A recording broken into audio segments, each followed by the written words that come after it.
warahmatullahi wabarakatuh. Alhamdulillahirabbil alamin wa bihi nasta'in wa ala umuri dunya waddin. Wassalatu wassalamu ala asrofil anbiya'i wal mursalin wa ala alihi wa sahbihi ajmain, amma ba'd. Yang saya hormati Bapak Muhammad Hufron MSI selaku dosen pengampu mata kuliah telaah materi kelas G dan teman-teman yang telah menonton video ini. Sebelumnya, perkenalkan nama saya Sulaifa Afifah dengan NIM 2120126 dari kelas G. Sebelum saya memaparkan apa isi video ini, saya mempunyai semboyan dalam video ini, yaitu berkarya, berbakti, bermanfaat. Dalam video ini, saya akan memaparkan sedikit tentang materi telaah materi PAI-MTS bidang fikih, yaitu berjudul Sumber Hukum Islam, Al-Quran, Hadis, Ijma, dan Qiyas. Apa sih sumber hukum Islam itu? Hukum sumber Islam adalah segala sesuatu yang dijadikan dasar, acuan, atau pedoman syariat Islam. Sumber hukum Islam dan ketentuan yang diturunkan oleh Allah Subhanahu wa Ta'ala, yaitu berupa Al-Quran dan Hadis. Namun, sumber hukum Islam yang disepakati jumhur ulama itu ada 4. Yang pertama Al-Quran, yang kedua hadis, yang ketiga ijma, yang keempat qiyas. Hukum Islam yang pertama itu Al-Quran. Apa sih Al-Quran itu?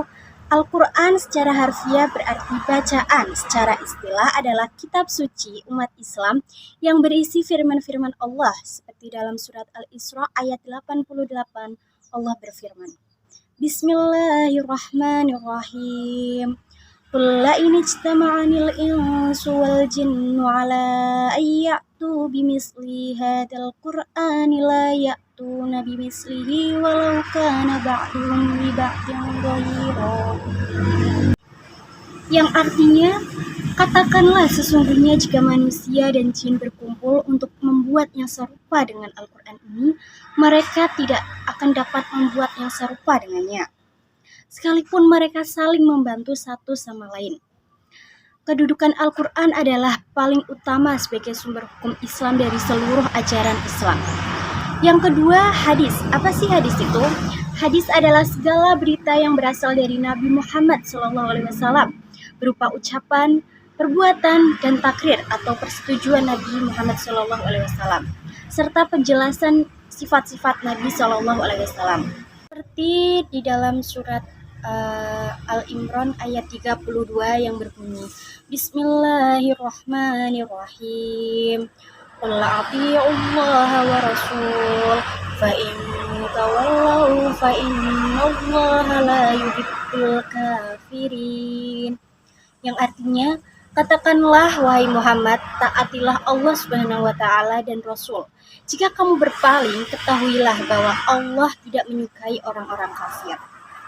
Selanjutnya ada ijma. Apa sih ijma itu? Ijma adalah kesepakatan semua mujtahid muslim pada masa setelah wafatnya Rasulullah SAW atas hukum syara mengenai suatu kejadian yang belum ada ketetapannya dalam kitab dan sunnah. Selanjutnya yang terakhir ada qiyas.